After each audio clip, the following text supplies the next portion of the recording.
Hello, my name is San Sake, and today I'm going to make a video on class role play reflection. I was a part of group that ran a social skills support group for new migrants for our assessment too. The purpose of our group was to help new migrants feel more confident to speaking with others, understanding social custom in Australia, and build new friendship. In this reflection, I'll talk about how we plan the role play, the group work theory we used, how I handle conflict in the group, and what I learned about my strength and the area that I want to improve. Let me start by sharing what it was like planning and developing our group session. I helped and run the norming session with Sneha, where Sneha was facilitator and I was co-facilitator. Our group had five members: Vivian, Nana, Sneha, Angela, and me. We also invited three other students as a volunteer to make session feel more complete because we need eight member in our each session. One important cultural issue we focused on was language. Many migrants, including me, feels nervous speaking English. That's why we planned an activity called Speed Connecting to help everyone practice speaking in a safe and friendly way. And we also thought about emotional safety in the last session. There were conflict between group members in storming session where so when Sneha and I facilitated, we made sure to bring back our group agreement and encourage open but respectful sharing. These choices help create a safer and more connecting group environment. All of this planning was guided by what we learned in class, especially the group work theory, which helped us to shape the whole program. We used Trockman model, focusing on the storming, norming, and adjourning stages. In storming, I shared my personal story about joining a football team. I said some players laughed at me for mispronouncing word priority. Vivian interrupted and said I was wasting the group time. That caused tension, and Sneha stood up for me. It was clear example of storming stage where conflict happens and roles are still being figured out. In norming, I co-facilitated the session.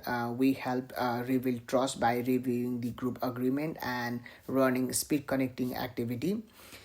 That activity helped people relax and learn more about each other, so they could relate in the group ongoing. In adjourning, Vivian and Angela led the final session. Everyone got emotional and we shared reflection. We also made a WhatsApp group to stay connected even after the session finishes, and they gave out free gym membership for 6 months, which felt like a nice gesture and care and support. Looking back, one of the biggest learning moments for me came from how we manage conflict and power shift within the group. There was a clear power shift during storming when Vivian interrupted me. I felt disrespected, to be honest, and I'm unsure if I should continue speaking. It was like a hard moment for me because I was sharing something personal. Later, when I was co-facilitator in norming, I had chance to guide the group in a more balanced way. I stayed calm and gave everyone a chance to talk, including Vivian, who later on apologized to the group. I didn't react emotionally. I focused on keeping the space respectful and supportive. This taught me that being a good group leader sometime means helping everyone feel safe, even if you have been hurt before. Um, this experience really helped me to see what I did well and what I still need to work on as a future group facilitator.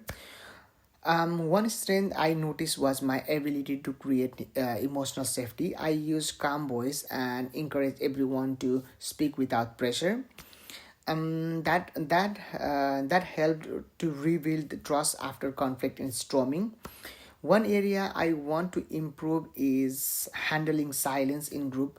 During our norming session, there were times when no one spoke. I felt like uncomfortable, and I rushed to fill the silence instead of giving people time to think.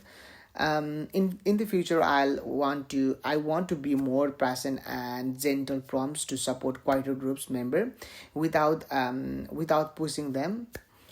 All of these experiences have helped me to grow not just as a student but as a future social worker. This experience taught me a bit about group work in real life, and I learned how to plan session, manage conflict, and support people from different background. I also learned about myself, what I'm good at and what I still need to improve. These skill I think will help me in future social work practice, especially when working with a diverse group and community. So this is my video reflection. Thank you so much for listening me.